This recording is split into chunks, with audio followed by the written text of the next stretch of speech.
Hello and welcome to Magda Shares. Welcome to my channel. Thank you so much for your comments, and I hope I'm trying to answer all the comments, and I hope I did, but if not, I'm sorry.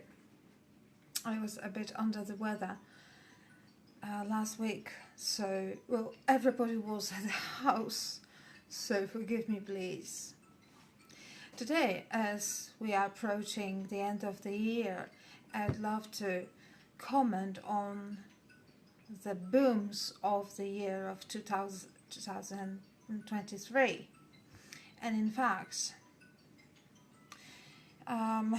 in case of criminals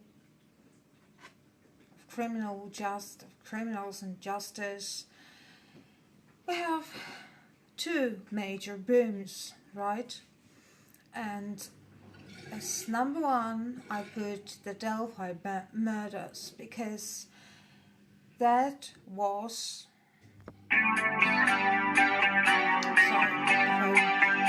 excuse me, because that was so incredible. As for the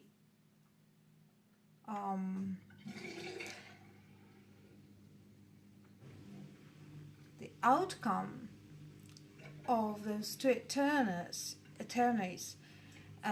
of those two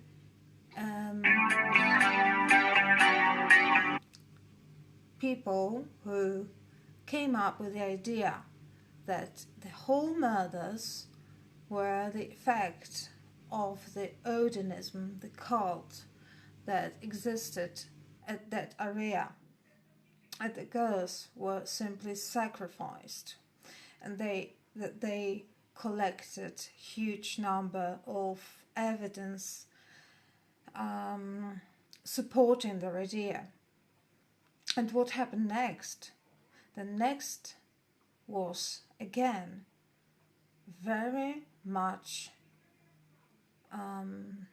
maybe not surprising but appalling, when the judge dismissed the two attorneys by saying that they were no longer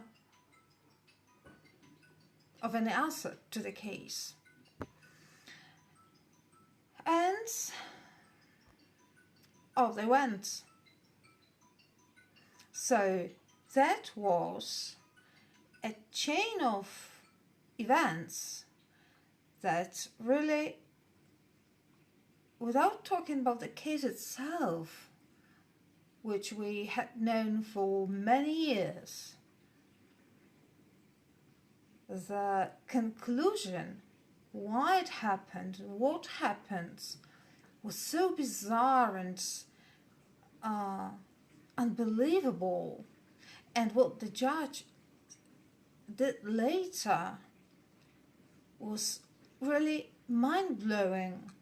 That's why I put it as number one.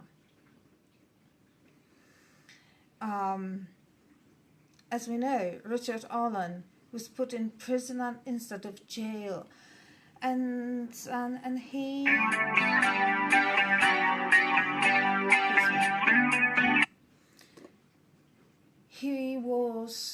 became half a man he used to be. We don't know where the truth is, but I can't say that the two attorneys with esteemed attorneys would come up with a fairy tale with no evidence supporting what they were saying. So something strange was definitely going on there. And of course, the trial was postponed again. So Richard Allen would stay in prison until October the next year. The next one is, of course, Idaho 4.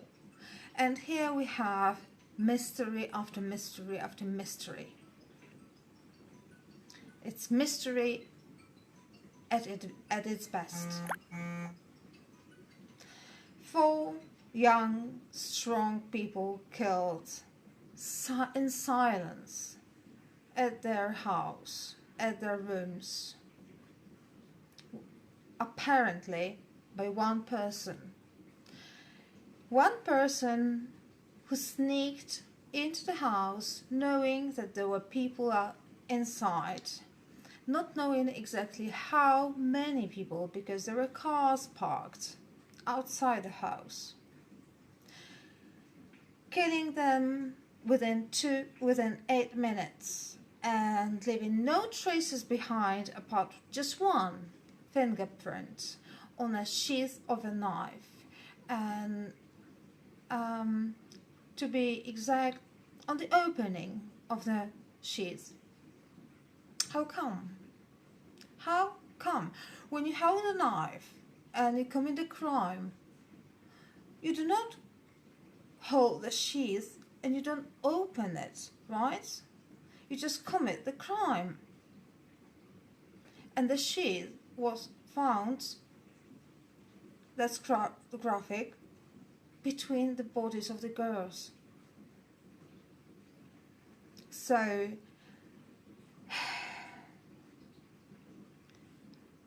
no sounds whatsoever. It was silence. It was in the middle of the night and no sounds whatsoever. Besides, he decided to leave two girls intact. He spared them. Why? We don't know. There were so many questions unanswered. There was a car spotted in front of the house, which was allegedly belonged to the later arrested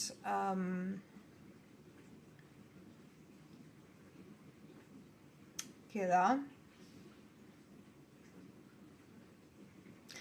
And it turned out to be that nothing matched, because it was not the type of the car that the police were looking for.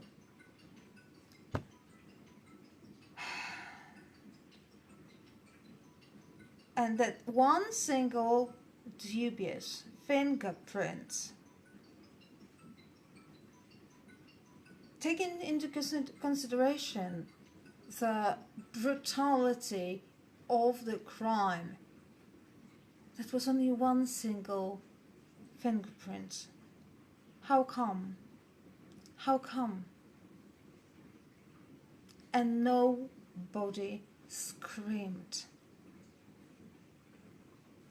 Maybe there were some whispers, maybe there were some words uttered, but no one screamed.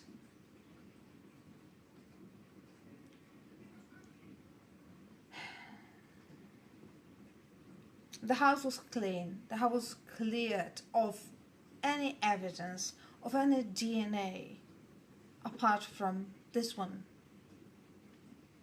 And what is even more strange, the 2 girls that survived did not call any help, which is in fact a crime, because they did not help the victims.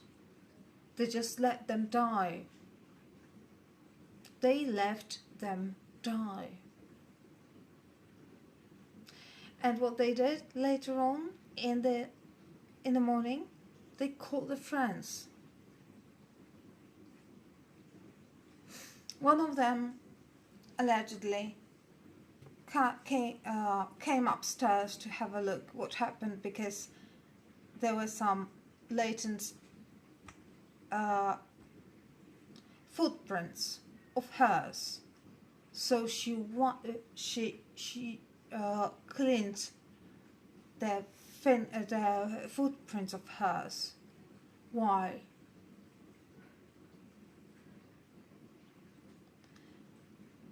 That's just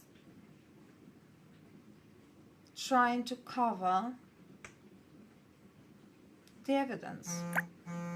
Absolutely. And ladies and gentlemen, Brand Kohberger had been studying criminology for 10 years. And now he comes to Moscow, Idaho, with his own car and his own cell phone, which he turns off for the time of the murders. He commits the murders, goes back to his car, and turns the phone on. Isn't that a very stupid mistake? Not only one. Would an experienced student and then a teacher of criminology do that?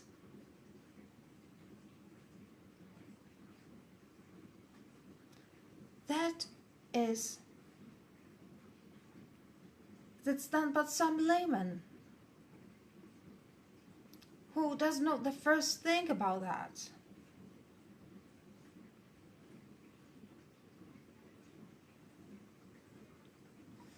He made at least 5 mistakes.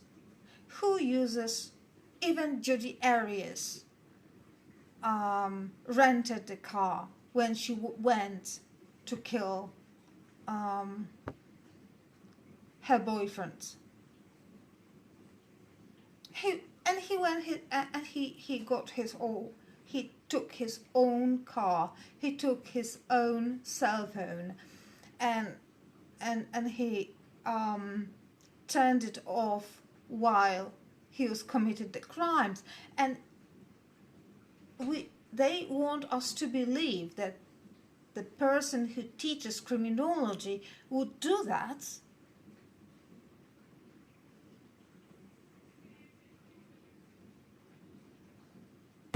I rest my case. Ladies and gentlemen, I rest my case here.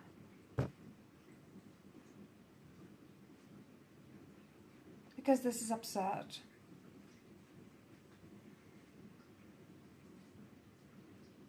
First of all, he wouldn't have done in 8 minutes. Second of all, he wouldn't have done with a knife.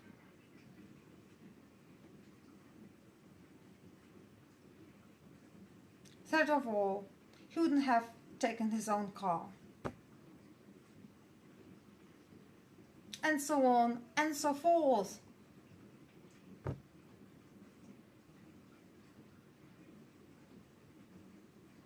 That's why I'm saying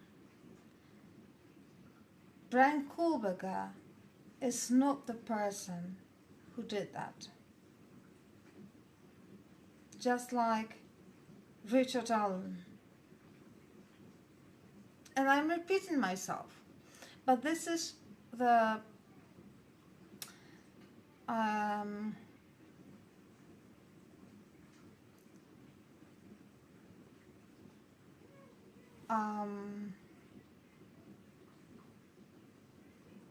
I'm trying to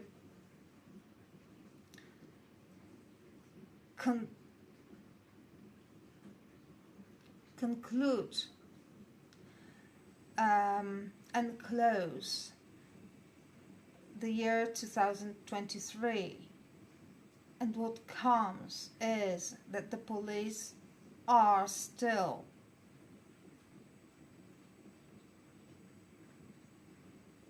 doing the worst job they can, or they can't. That's my idea, mine only. But they're looking in the wrong direction.